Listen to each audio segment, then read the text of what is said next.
So today, I want to talk to you about one of the biggest roadblocks that is stopping your people from growing and stopping you from effectively coaching them to get the result that you're actually looking for.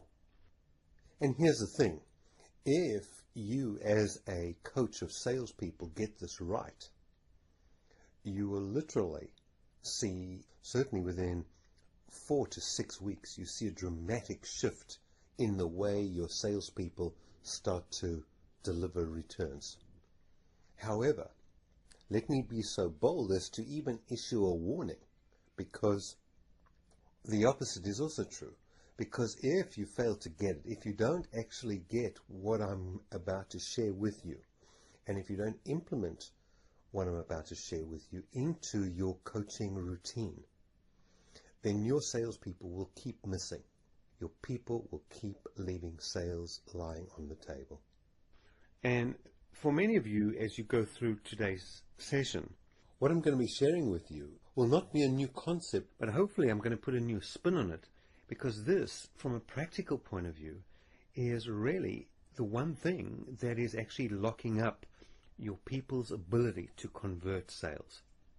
So if you get what I'm about to share with you, then it can really totally change your sales results. So I've recently been working on a project where I've been able to almost double sales conversion rates in just 5 short weeks. And in fact, in this video, I'm actually going to be sharing with you the #1 tactic I employed in order to get those sorts of results. Let me pose a question for you. What would you do, and what would your sales look like, or what would your business look like, if you could increase or double your conversion rates in just 5 short weeks? Now, whether you could double them or whether you could just multiply them by a third, either way, it sounds pretty impressive. So let's get into it, and let me talk to you about what is commonly termed Maslow's 4 stages of learning. Now, whether it actually is Maslow, there's a lot of debate as to whether he was the one that first came up with it. And typically, for most of us, you've been through some sort of training program where at one point they mentioned to you the 4 stages of learning, which is often called the conscious competence learning matrix or learning model. And so you would have learnt of these 4 stages of learning as stage 1 being the unconscious incompetence stage, where we don't even know that we don't even know what we're doing. Moving to the conscious incompetence stage, which is, oh wow, now I know I don't know what I'm doing. To the consciously competent stage, which is, okay, I now know what I'm doing. And to finally the unconscious incompetent stage, where we're now on autopilot, where things just happen automatically. So typically, teachers, trainers, and coaches, what happens is they commonly assume that our learners, or people that we're coaching, or our salespeople, are at a stage 2, which is, we think they're at a consciously incompetent stage. Therefore, we focus all our efforts and coaching and training to achieve stage 3, which is to get somebody from a consciously incompetent, where they realize they don't know what they're doing, to a consciously competent, where, okay, now they know what it is they're doing. They're not proficient at it necessarily, but they at least know what they're doing. And the problem with this is very often the people we're coaching are still really at stage 1.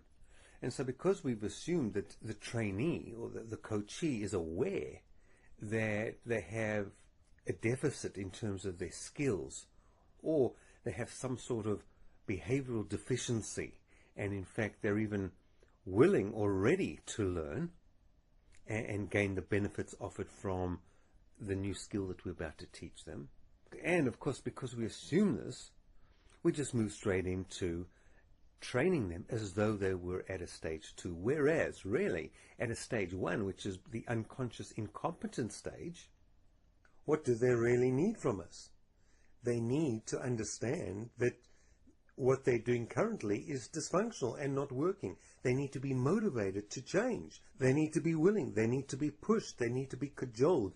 In many cases, they need to be led to understanding that they don't know. And in fact, you as the manager, as the coach, as the leader, as the trainer, will not be able to address achieving conscious competence until the person you're coaching actually become consciously and fully aware of their own incompetence. Let me just rephrase that. Until the person you're coaching actually becomes fully aware of their own incompetence. Only then can you start to put the input in. So in other words, I guess what I'm saying is, just as so many other things we do as leaders, we need to sell it in. They need to buy it. They need to own it. So this is the fundamental reason why most sales training and most coaching actually fails. And by the way, if by some chance you are lucky enough to get the learner, the coachee, to the point where yes, they get it, yes, they wanting to change, then actually wanting to change and implementing and applying what they've learned, in other words, moving from consciously incompetent, so once they get the information and now they actually want to go out and apply it and implement what they've learned, well, that's a whole nother story completely, which I'm going to be covering with you in this session. So let's just unpack this for a little bit and just take a look and see what's actually going on here. And let me apply this to a real live case study where our brief was to work with a group of salespeople to lift their conversion rates, so that you can really get a sense of how impactful this understanding is once you've grasped it. And this is really a practical example of what I'm talking about. I'm busy running a intervention for an organization. They're an internal sales organization. They get sales inquiries, people call them, and they have to sell them distance learning and tertiary training programs. And this is all done by the phone. And the good news is, I guess, from a management perspective, is that we can listen to the calls. So it's all very transparent. We can actually listen and see what's working and what's not working, which of course makes this whole intervention very, very measurable. So we are fortunate enough now and in the unique position to measure not only their conversion rates, but we can actually measure specifically what is being said and what is being unsaid, and where specifically they are leaving sales lying on the table. Well, when we first started listening in on the calls from a quote-unquote expert point of view, what we noticed was the salespeople in general were trying to sell everybody that came on the phone, and there was no consulting at all. And really what we determined was that this particular sale actually is made with a more consultative sales approach. In other words, having to ask a lot of questions up front to establish exactly why the individual wants to take the course, what they hope to get out of it, etc., etc. And the salespeople, obviously, in our estimation, weren't doing that. By the way, it's important to add that every single one of these salespeople have been through some form of sales training before. In many cases, they've been through multiple sales training programs, so the one-day workshop or the two-day type workshops. And therefore, there's an assumption by management that they have hired well-trained salespeople to do the job for them. So based on our foundings, listening into the calls of all of the salespeople, we determined that we were going to run a series of short, high-impact 90-minute workshops, really to bring people up to speed on what it takes to really sell consultatively.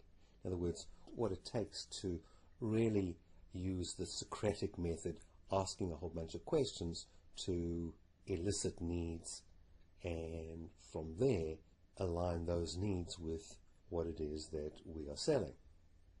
So we determined, okay, we're going to now coach and train these people. So we ran a session on asking questions, on listening, And really, what is one's intent? What's your intent when you pick up the phone? Is your intent to sell, or is your intent to really find out whether this person calling would be a right fit?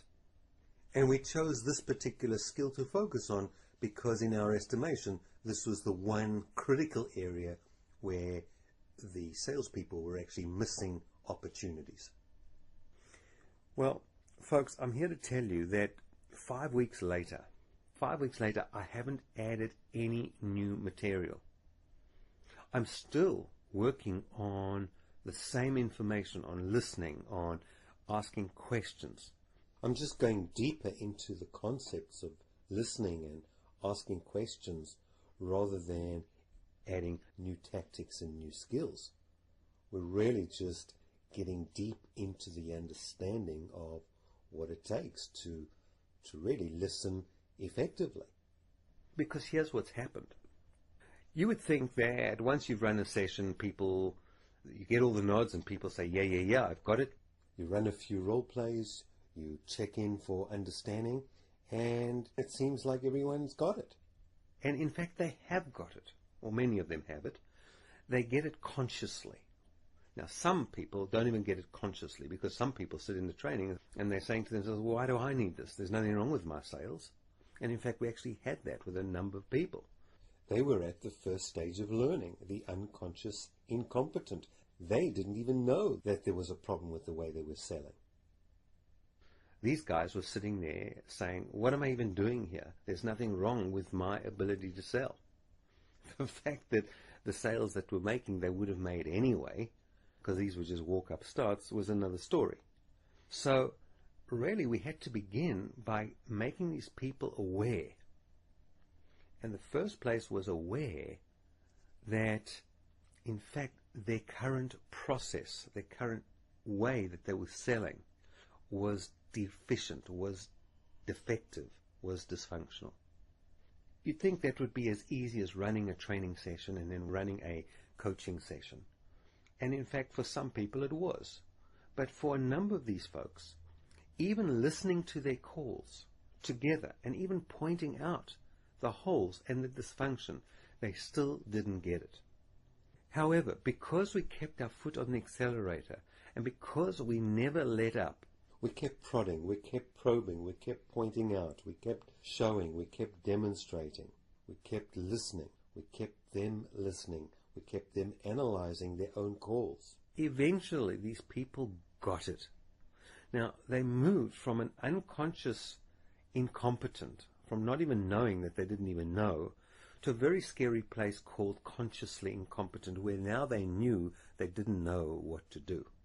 And so what in fact happened was, they would go out there and they would try and adapt and try and use the questioning techniques that we were teaching them.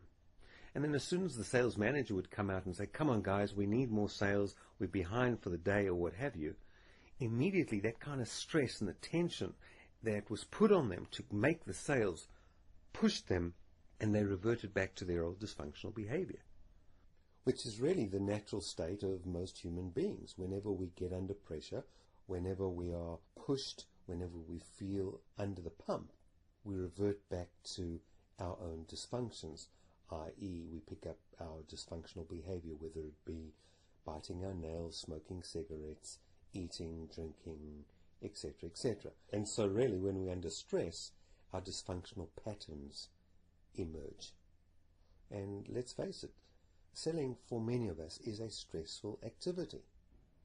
So here's the interesting point. We know, and all our studies of brain technology have taught us, that 97% of all our thoughts, of all our thinking, of all decisions, 97% is subconscious and habitual. And so what this means is that even though someone can get what you're saying consciously, they get it at a conscious level, to convert that conscious thinking into unconscious habit is a whole new ballgame. And this is where we now come to conscious incompetence. And so if you think about the times where you've given something up, you've tried something and you gave it up, You gave it up because you couldn't move through this place called conscious incompetence. You didn't have the self-discipline, you didn't have the motivation to keep on keeping on. And so you eventually just let it go. However, those times where you've had to force yourself to learn something, whether it be learning to use Excel, or whether to drive a car, or to sell, or to manage, or to lead, any skill that you've learned, where you have now gotten to the point where you know how to do it, you pushed yourself through that barrier called conscious incompetence to get to the point where you were now consciously aware of what you were doing. You were talking yourself through it step by step by step. However, you think about the bulk of your learning and the majority of times where you've dropped a learning for whatever reason, at the end of the day you dropped it because you couldn't make the transition from conscious incompetence to conscious competence, where you actually moved your learning, where you practiced, where you drilled, where you rehearsed so often that your learning now became new habit. Because that's what it takes. And so back to my story with the call center, because we've practiced, because we've drilled, because we've rehearsed over and over and over again, and every time we run a training session, we basically go over the same stuff with maybe some new distinctions. We've had each of the salespeople unpack and analyze their sales calls. We've sat with each one of them and unpacked the calls together, and we've actually coached them on where and how they can improve on their consulting style on the actual sales call, keeping the accelerator constantly on, asking questions, listening for the motive, listening for the need. And we've stayed the course, and slowly but surely the team is starting to get it, and the results are quite staggering. So literally within 5 weeks, we have raised the conversion rate from when we started, an overall average conversion rate of 9.5 to just under 16%. We haven't taught these people yet how to make effective and compelling presentations. We haven't taught them how to effectively, quote unquote, close the sale. We haven't taught them how to negotiate. We haven't taught them how to add value. We've taught them nothing other than get your own intention right. What is your intent in this call? Now, if your intention is to sell, you're going to mess it up. If your intention is to consult, to identify what this person wants, to see whether in fact we can help them, to fit them into the right course for the right reasons, and if we don't have that course, we'll recommend someone who does. If that's your intention, then from there come all the questions. And just by doing that, we've almost doubled the conversion rate. So now we're at a point where majority of the team are now at a consciously competent level as far as asking questions is concerned. And to the point where now, and it's fascinating to listen to their calls, where someone asks them a question, and rather than just answering the question, they answer with another question to further determine clarity. And now we're cooking with gas. So now that they're at a conscious, competent level to a large degree, we can now start to look at other skills to add to their repertoire. But before then, it's really a waste of time. And this is what we do as sales managers and as trainers and as coaches. We come into the equation thinking and believing that they already are at a stage of wanting to learn. They already are at a stage where they see themselves as defective and looking for help. Whereas in many cases, they don't even believe there's anything wrong with what it is they're doing. So the first sale we have to make with them is to really get them to feel the discomfort of not knowing. And the discomfort of not knowing needs to be that painful that they are now willing to go through what it's going to take to stay with the program to get better. And now, instead of introducing a whole full plethora of skills, which is what we typically do, we send people off to a 2-day workshop where we dump a whole bunch of skills on top of them, and then we wonder why nothing changes. Because we're not shifting they're learning from that unconscious incompetent level to the consciously incompetent level, and then pushing with practice, drilling and rehearsing and practicing and listening to their calls and giving them feedback and unpacking and giving them more feedback and tweaking and dialing and tweaking and dialing until finally they get it and they now start to move themselves because they're now at a consciously competent level. And with more practice and more drilling and more rehearsal, we will now get them to the point where they are now unconscious, where they're just doing it automatically. They just ask the right questions. So when we talk about Maslow's learning ladder, it's not just a nice thing that we learned in a training session. I mean, I've learned about Maslow's learning ladder many, many years ago as a trainer. And I was doing exactly the same things as I've just shown you here today. We just assume people come in, they are at a certain level, and we go and dump a whole lot of stuff on them, and we wonder why nothing changes. And unfortunately, to a large degree, we can then turn around and tick the box and say, yes, we've put our people through training. Whereas, really, all we've done is being able to get them to the point of sharing concepts and ideas and maybe content with them. But to move from content and concepts and tactics to implementation and action until it becomes a natural part of the repertoire of the salesperson, that takes a tremendous amount of time, effort, and work on behalf of the sales coach and the salesperson too. Okay, so what does this mean for you? And more importantly, what's it going to take for you to apply the same tactic, the same tool to your business so that really you can get the same or similar great result? So what I'm going to do now is we're actually going to chunk it down, and we're actually going to give you some steps, some processes, some tools that you can actually use to implement so that really you can apply this coaching strategy to your sales team. So I'm going to give you the 6-step formula to implement this strategy. And the first step is really for you to determine the skill gap. Now, it might be a group skill gap or it might be an individual skill gap, but your task is to determine exactly what is the core skill or maybe dysfunctional capability that the individual or the group is lacking. So if we apply the 80-20 principle, where we said that 80% of our results are coming from 20% of our efforts, or what are those core skills that if we really got a handle on would account for 80% of the effectiveness or the results of the sales effort? What is that core skill? Now, once you've determined the skill gap, then step number 2, you now have to set about proving the deficit to the individual or to the group. In other words, they have to buy into the fact that that particular skill gap is actually costing them sales. They've got to own it, and they've got to want to get the skill.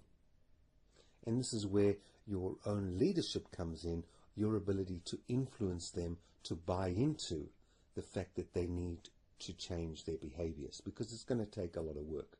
So this is, of course, moving them from unconsciously incompetent into that realm called consciously incompetent, where now they know that they really don't know what they're doing.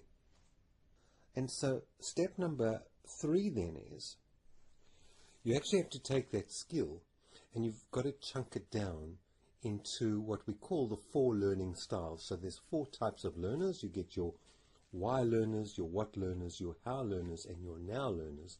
And we'll teach you more about that in another session. So that being said, for right now, what you're doing is you're chunking down the information you're going to deliver into why the individual or the team needs to develop that skill or that capability. So again, this is tying in with the giving them the motivation. This is the reason why. What are they going to lose if they don't do it? What do they stand to gain if they invest the time, if they invest the effort, if they invest the discipline to change? Then the what learning style. This is the content. So this is what it is you're actually going to be teaching them. This is what the skill is, how it's developed, maybe even a bit of research, a bit of data on the actual skill. These are the tactics, and this is the theory of how one goes about implementing that skill.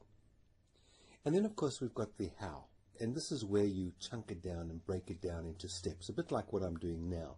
So you give them the recipe. This is the method. This is the process by which they will actually apply the particular tactic or the particular skill or capability you're teaching them. And then finally, there's the now. So this is, what do they do right now?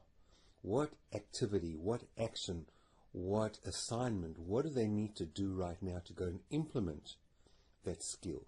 And so that you can test and measure, and so that they can test and measure and come back to you by the next coaching session, and so we can see what sort of improvement has resulted from their efforts. So that was step number 3, breaking the skill gap down into the 4 learning styles: the why, the what, the how, and the now. And then step number 4 is now you've got to go and teach it. You've got to go and teach the skill gap. However you teach it, by way of video, by classroom, by face-to-face, one-on-one, using whatever skills, tools, or lessons you have, whatever methodology you have to transfer the knowledge to the individual. Then step number 5 is you need to get them to practice, drill, and rehearse. Practice, drill, and rehearse. Practice, drill, and rehearse. Practice, drill, and rehearse. And this is a constant. This is how we change behavior. It's the rule of 10,000 times.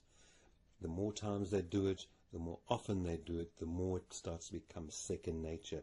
This is what moves the skill from the conscious incompetent realm into the conscious competence, and ultimately into the area of unconscious competence, where they're just purely on autopilot.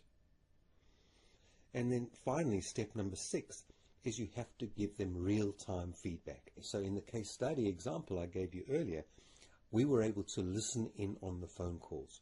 You must find a way, there must be a way that you can actually record or listen in or ride with or view the actual sales interaction.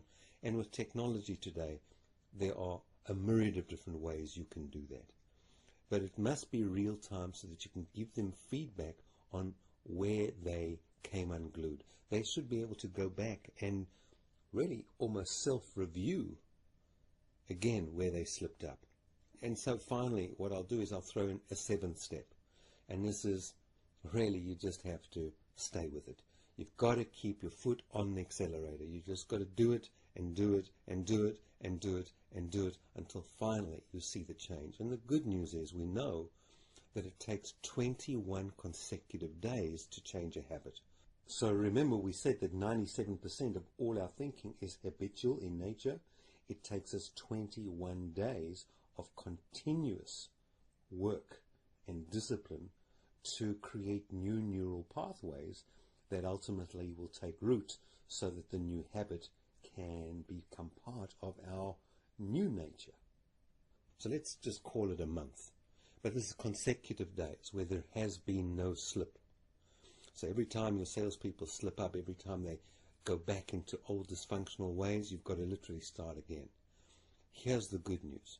If you keep your foot on the accelerator for the next 90 days, you will see the behavior change. And that's a guaranteed promise.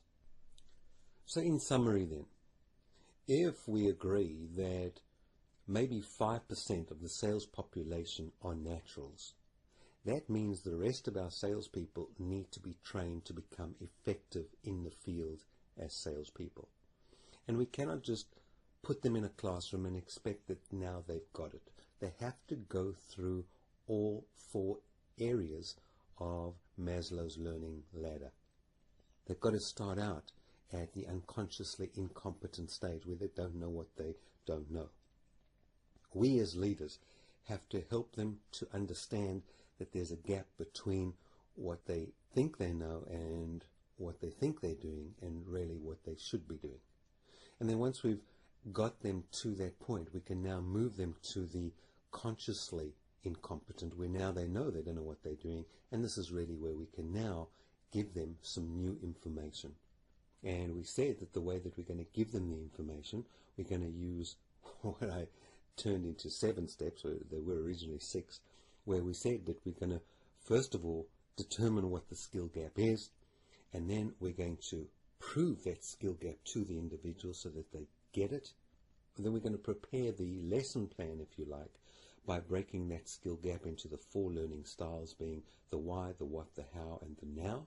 And then we're going to go and teach that skill gap. And step number 5 is we're going to just work with them and practice, drill and rehearse, practice, drill and rehearse. And then step number 6 is you want some real-time feedback. So this is where you've got to get out in the field with the individual, and we have to see what it is they're actually doing. Are they implementing what we've taught them? And finally, you've just got to keep the foot on the accelerator all the time until the behavior shifts. And so let's talk about what you are going to do right now. What are the things you need to do right now to go and implement this learning into your business? So firstly, my recommendation, if this was me, I would go through this session again. If you don't have the time to re-watch this video, download the audio onto your MP3 player that you received in your Sales Coach Academy kit when you enrolled for the course, and listen to it again. It is that important. This is one of those critical pieces of the puzzle that if you get wrong, it's kind of like, imagine you're building a jigsaw puzzle. These are the corner bits. This is a corner bit. If you don't have it and you don't get it, everything from here can be negatively impacted. So the first thing I would suggest you do is go back through this session. Then the second thing, if you haven't already done so, go and complete your skills audit with your salespeople.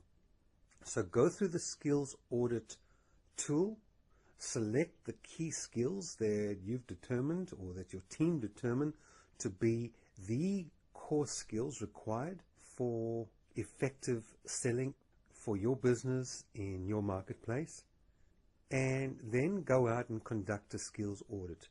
You need to check in and test to see exactly where your people are in terms of their current capability as determined by your skills audit checklist. Now, once you've audited each individual, and maybe it's easier if you just start with, say, some of the weaker people on your team, then set up the meeting. Set up the skills audit checklist meeting where you're now going to go through the 7-step process that we mentioned earlier, where it's now time to get them to understand that they are unconsciously incompetent in a particular skill and come up with the plan required to increase capability in that area. By the way, let me just add that they might already get it. In other words, they might already know that they are incompetent. In other words, they're at the second level of Maslow's learning ladder where they are consciously incompetent. Here they know that they don't know what they're doing. And that's a good sign. That gives you some good ground to work with. This means that you can really till the soil of their learning. All right, so until we get together again, same time, same station, I want to thank you for being part of today's session, and we look forward to the next time we get together. Until then, remember, what are you doing today that is ensuring your sales team's success tomorrow? Cheerio.